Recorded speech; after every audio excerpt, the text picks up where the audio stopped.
இது வந்துட்டு நான் பேப்பரை டச் பண்ணி போட்டது. அப்படி டச் பண்ணி போடும்போது இந்த மாதிரி கேப்ஸும் அதிகமாக வரும். நம்மளால் அந்த இடத்துல கரெக்டாக ஃபில் பண்ணும்போது எப்படி தெரியுது பார்த்தீங்களா? அந்த இடத்துல கொஞ்சம் கோன்ஸ் அதிகமாக இருந்த மாதிரி இருக்கும். கோன்ஸ் செவக்கும் போதுமே வந்துட்டு இந்த மாதிரி அந்த இடத்துல கொஞ்சம் மேலே எழும்பி இருந்த மாதிரி தான் செவக்கும்.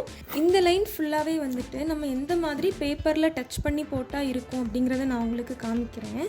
இதில் வந்துட்டு நம்ம பேப்பர் டச் பண்ணி பண்ணும்போது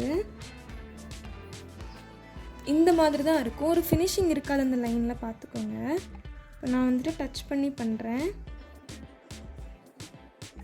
ஃபஸ்ட்டு நம்ம எல்லாருமே பண்ணுற மிஸ்டேக்ஸ் இது தான். இந்த மாதிரி டச் பண்ணி பண்ணக்கூடாது. டச் பண்ணி பண்ணோன்னா இப்படி தான் ஆகும். இப்போ வந்துட்டு நான் பேப்பர் டச் பண்ணாமல் பண்ணுறேன். அது எப்படி இருக்குன்னு பாருங்கள். டச் பண்ணலன்னா ஸ்டார்ட் பண்ணியிருக்கேன். அந்த கோன் வந்துட்டு அப்படியே நமக்கு தூக்குன மாதிரி இப்படி இருக்கணும்.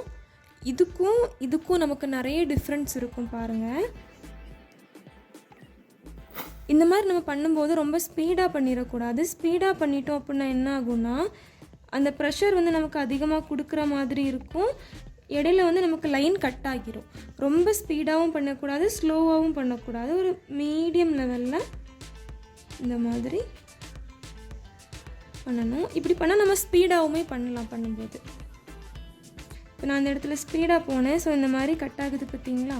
நமக்கு பார்க்கும்போதே தெரியும் இதுக்குமே வந்துட்டு நிறைய டிஃப்ரென்ஸ் இருக்கும். நெக்ஸ்ட்டு வந்துட்டு ஸ்லாண்டிங் லைன் பார்க்கலாம். ஸ்லாண்டிங் லைன் இந்த மாதிரி தான் கொஞ்சம் ஸ்லாண்டிங்காக போடணும்.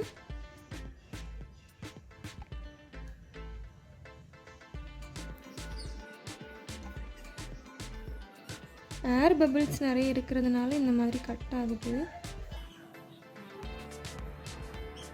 ரொம்ப ப்ரெஷர் கொடுக்காதீங்க. அப்போ லைன் வந்துட்டு திக்காக இருக்கும்.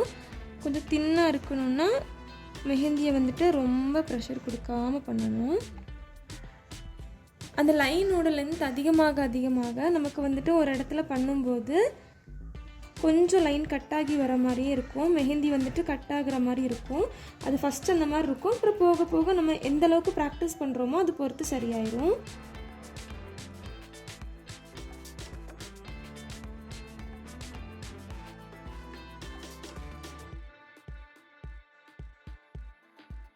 நெக்ஸ்ட் வந்துட்டு நம்ம வெர்டிக்கல் லைன் எப்படி பண்ணுறது பார்க்கலாம். இது வந்துட்டு நீங்கள் டாப் டு பாட்டமும் பண்ணலாம், பாட்டம் டு டாப்பும் பண்ணலாம்.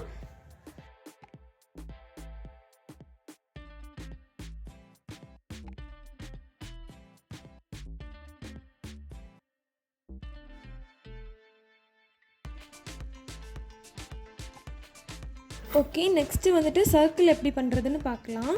நம்ம ஸ்டார்ட் பண்ணுற பிளேஸ்லேயே முடித்தா போதும். ஃபஸ்ட்டு வந்துட்டு ஒரு ஸ்மால் சைஸ்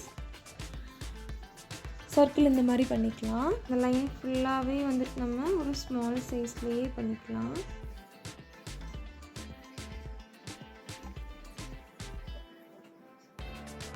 சர்க்கிள் பண்ணும்போது கொஞ்சம் ஸ்பீடாக பண்ணணும். அப்போ தான் நமக்கு அந்த ஷேப் கரெக்டாக கிடைக்கும். நெக்ஸ்ட் வந்துட்டு கொஞ்சம் பெரிய சைஸில் கூட பண்ணிக்கலாம்.